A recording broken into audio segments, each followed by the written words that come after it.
And this volcano made me humble because we cannot say that we are volcanologists, at least in the things related to the volcanoes of the Canary Islands.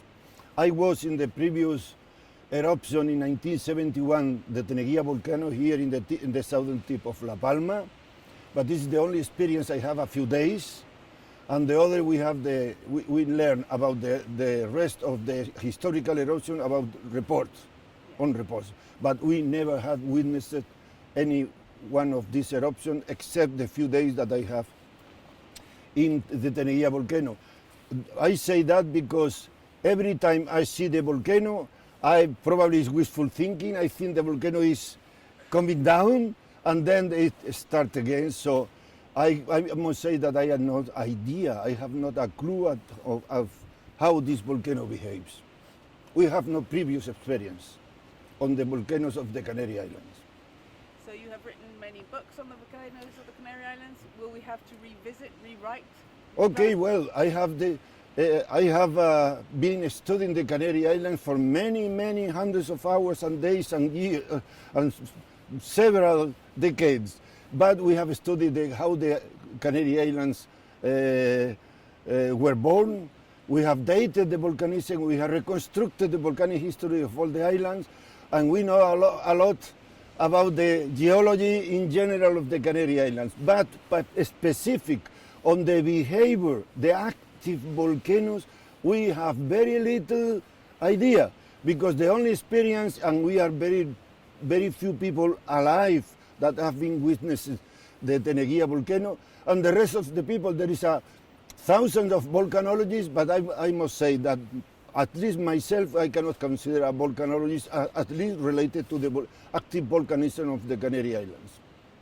Very good. What have we learnt studying this actual ongoing eruption that we didn't know before? Well, we have learned a lot, because then when we can time to analyze all the seismological records of the ground deformation and everything, we can reconstruct this volcanic history, and we will have three, because there was one in 2011 in El Hierro, a submarine eruption. We have this little information about active volcanism in the Canary Islands. But maybe the next volcano will be completely different, because 6 or 7 eruptions is not enough to have an idea of how these volcanoes behave, particularly in this Cumbre Vieja rift zone, which is very complicated.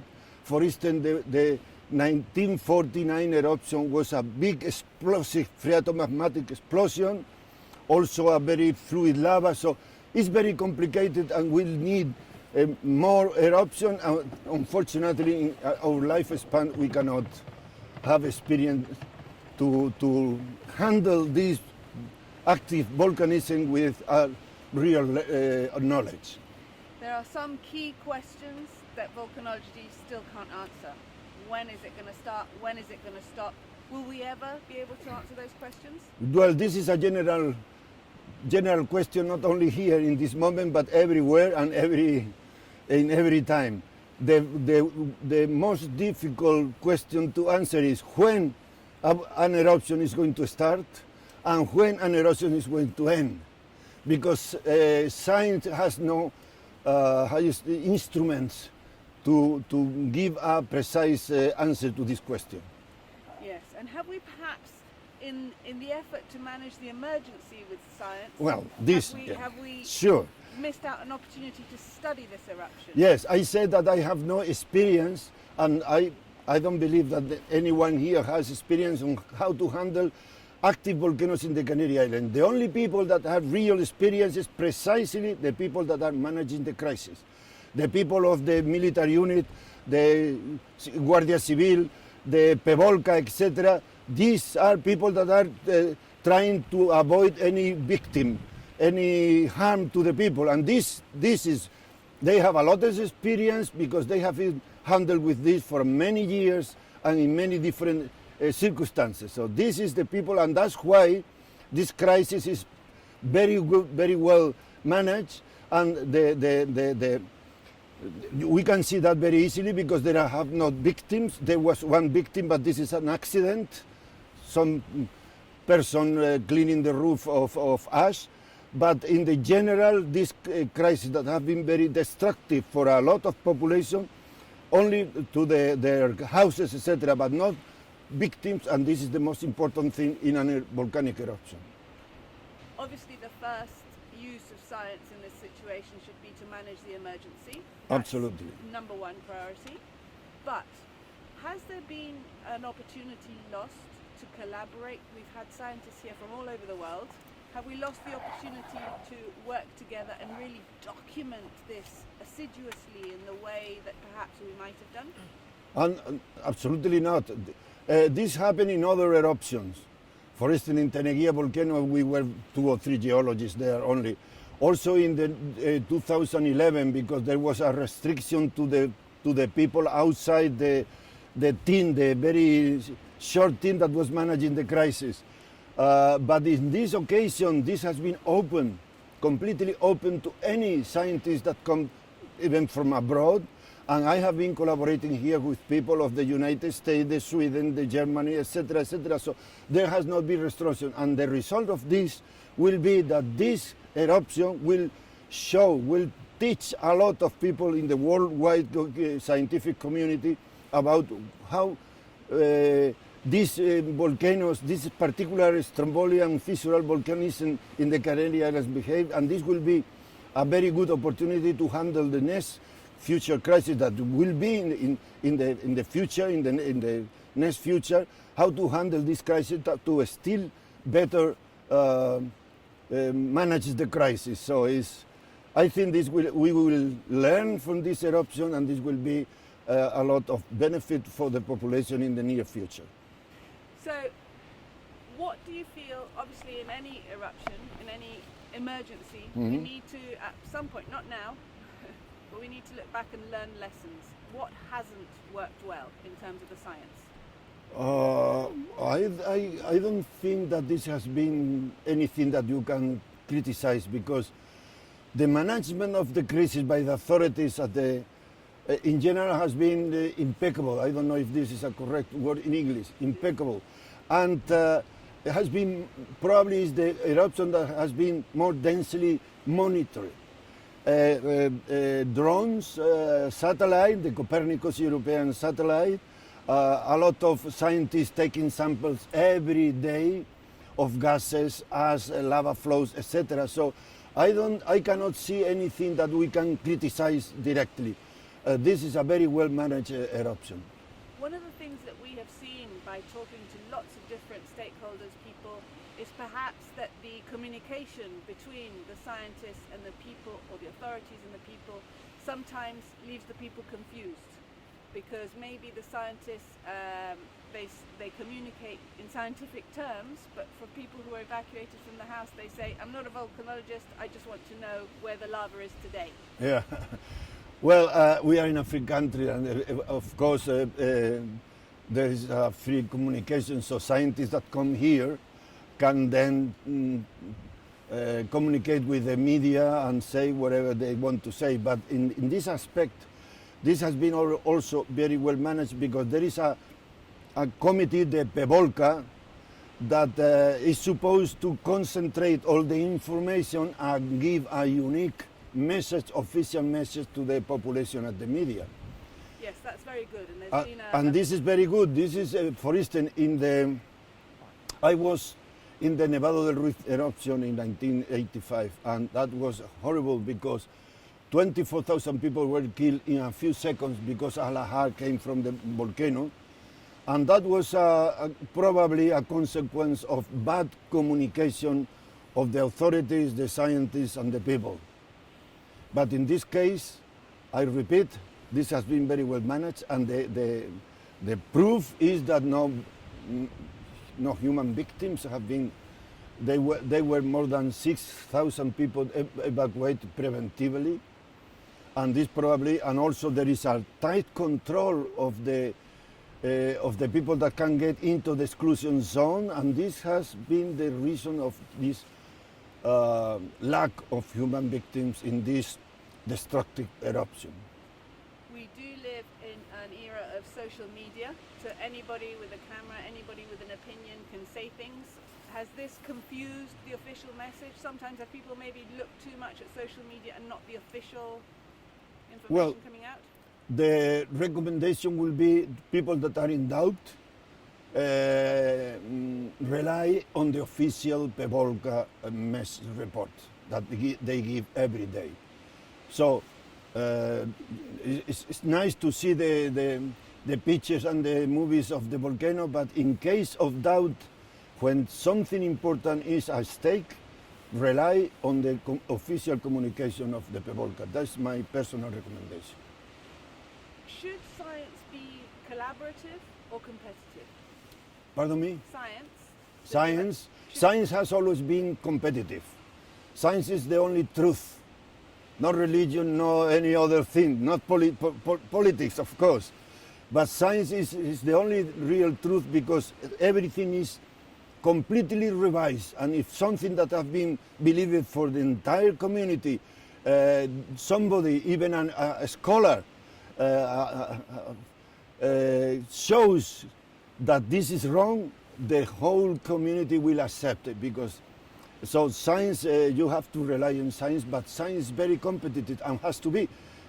There are no hierarchies in science. The only thing is truth. So there's no room for egos because sooner. Oh yeah, well, all we have a lot of egos. And also this is necessary because science is very bad paid in comparison with other people. A very famous scientist don't get money compared with a very scientist, how you say, face surgery or whatever. So the only thing is ego. Ego means not ego in the bad sense, but ego means that you are very proud to work and to produce information that can be of interest for the progress of science. And this you need to be to have a lot of ego because you don't have a lot of money, so something has to be balanced. So how successfully have the scientists worked together in this eruption, the people concerned in Pevolca, for example? Oh, in this occasion, at least there have not been open competition in a very angry mode. But in science, usually there are no, they don't cluster together a lot of people. They have teams related to the organization they work for. And in this particular, this has been very well. Also, this eruption has been very well, probably because people learn from the other one, the previous one, the 2011, that I always say that was a very bad managed eruption, because they confused oceanic sediment with very falsic explosive magma, and they evacuated the people of La Restinga, and that was not reasonable because that were sediment that were dragged by the magma to the surface, and they made a simple analysis and said this is a very rhyolitic, very explosive magma, and well, only innocuous marine sediments. So that was an angry collision of scientists' opinions, but not in this occasion. So we've learnt the lessons from El Hierro, and it's been... Absolutely.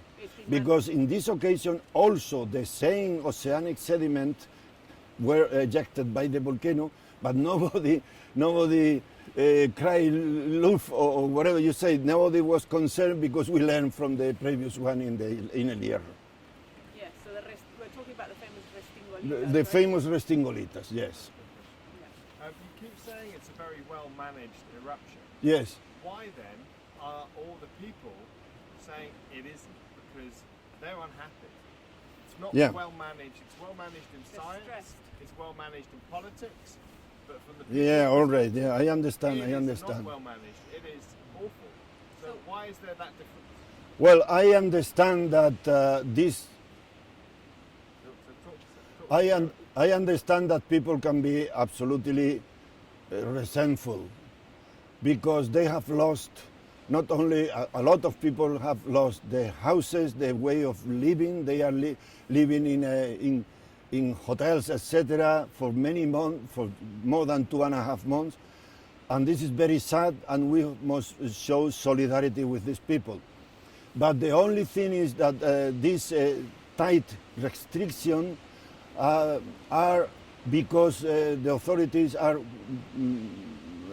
I say, are worried about the safety of the people. So again, in a balance of the people that want to go to clean the roofs and to see the properties, etc., and the safety of the people, this is the most important thing in a crisis like this one, that is a volcano, that is teach us that we don't know almost anything about this Canarian volcanism. We only have the previous experience of the 71 eruption that was absolutely a toy compared with this. Very short eruption, not populated area, and everything was very, very spectacular, but nothing happened. This is the most destructive eruption in the volcanic history of the Canary Islands. And maybe the authorities have been a little over protected or protecting to the people, but I think this is better than losing human lives. Can you just quantify that, please? Because it's really important. You say this is the most destructive volcano, but you need to say perhaps that it's because of the number of people or because it's an urban, rather than because it's so much bigger. You've had larger. The most destructive eruption in relation with the human life. That means property, houses, etc. A lot of banana plantations have been destroyed, and the gross product of the island of La Palma, a big portion is precisely in the very evolved agriculture in the Llanos de Aridane, and this has been destroyed, and it's going to take a long time to recover the touristic facilities and the agricultural facilities that were in the Llanos de Aridane in La Palma. One more question, sorry. You say this has been well managed. What is the one thing that, if it happens, can take this from being well managed to not working? So Okay. look to the future. What is it that can go wrong, and who do we need to speak to if it does? Well, of course, bad managed is when there is not a single, authority managing the crisis. It is the PEVOLCA, the chief of the PEVOLCA, and then every different, the police from the government police, the state police, etc. They are taking different opinions and different, actions, and then people get really scared and things can go very, very wrong. And the final result will be, I repeat, the loss of human lives. I actually, the importance of the management of a volcanic eruption is not to lose 24,000 people in a few seconds, like in Nevado del Ruiz. This is the main concern, and I think I agree with them. Maybe in the past there has been, the investment in science has been undervalued, but just seeing the difference between Teneguía and now, if we hadn't had some investment in science, we would have no idea this was coming, because a lot of the earthquakes weren't even felt. So I want you to think, if you had Pedro Sanchez right here in front of you, because we hope to go to Madrid and put questions to him, I want you to think, what would you say to him that Spanish science needs that it's not getting right now? I will say thank you to Pedro Sanchez, because they have not spared any effort in this crisis. And of course, science needs more money to advance, because the same thing with the COVID. The money that you invest in science is probably the best money invested. Yeah? But after, again, the El Hierro eruption, after the Teneguía eruption, in the Teneguía eruption, the only seismological facilities were the CIA in the Cold War, that they have hydrophones to watch the Soviet submarine. And these were the people that told us, the geologists in Madrid. I was doing my doctoral thesis here in Tenerife. They said there is going to be an eruption, and we arrived in the eruption 2 days later. So anything, if that eruption would have been like this one, probably a lot of people would have lost their lives. So at the moment, there is a very good instrumental facilities to watch the seismic activity, the ground deformation, monitoring the advance of the lava flows, etc. So the gases. So I think that again, I cannot complain, I cannot criticize any aspect of this erosion, and I am very proud of that. I have been studying dead volcanoes, not active volcanoes. Well, of course, I have been in several active eruptions, but to take samples, etc., not to follow the pre-eruption activity, which is very important, and all the circumstances of eruption day by day. I have been studying all my life, for instance, the old Miocene, the Miocene sill volcanoes of Teno, or Famara in Lanzarote, Teno in Tenerife, or here the Taburiente volcano, but these are dead volcanoes that have been extinct for millions of years, and they have been eroded away, and these are very important. Also, for instance, to analyze how the Canary Islands have rise from the sea, etc. But I repeat, dedicated to the analysis and to the inspection of how an active volcano, particularly a Canarian volcano, I only have the experience of the 24 days that lasted the eruption of Teneguía, and I am probably one of the few geologists that are alive at this moment that were in the Teneguía volcano. And of course, this is the only thing that we have learned. And I repeat, the Teneguía volcano was nothing compared to this enormous eruption that have been, we are now watching in the how you say, in the horizon. So and still we don't know how long. It seems that the eruption is coming down, but I cannot be sure, because every time I say so, probably because wishful thinking, the volcano rise again, and I have to be very humble about that. This volcano is making us all humble, I think. Exactly. Well, people should be humble about when they say that they are volcanologists and they know. At least myself, I am very humble, and I don't know what is going to happen with this volcano. Well, one thing that we can criticize is that the Canarian population live, I don't know how you say in English, not very well connected with the idea that they live in an active volcanic region. This should be taught in the schools. In the university, we are the only, well, not the only, but one of the main universities in Spain that have not even a faculty of geology. So every volcanology are, like myself, from Madrid, the Complutense, from Salamanca, from Barcelona, but then they are not Canarian volcanologists. Unlike Hawaii, that they have a very famous university in Oahu. Here in the Canary Islands, I don't know why there is not a faculty of geology, and of course we should have this faculty specialized in active volcanism, precisely the active volcanism of the Canary Islands, to be better prepared in the near future. No, but my last word will be for the people of La Palma, and particularly the people of Los Llanos de Aridane, show my main concern about how they are suffering, and an invitation to the rest of the Canary Islands and the rest of Spain and the rest of the world to be solidar with the human suffering in the island, and trying to help to recover this beautiful island. That's why it's called the Isla Bonita, that means beautiful island, that they deserve.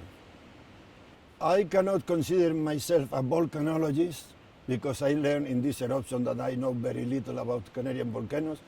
I am a geologist. I spent my entire life studying the Canarian volcanoes, but dead volcanoes. But still I have a lot to learn, and all the scientific community has a lot to learn about this active eruption in the Canary Islands.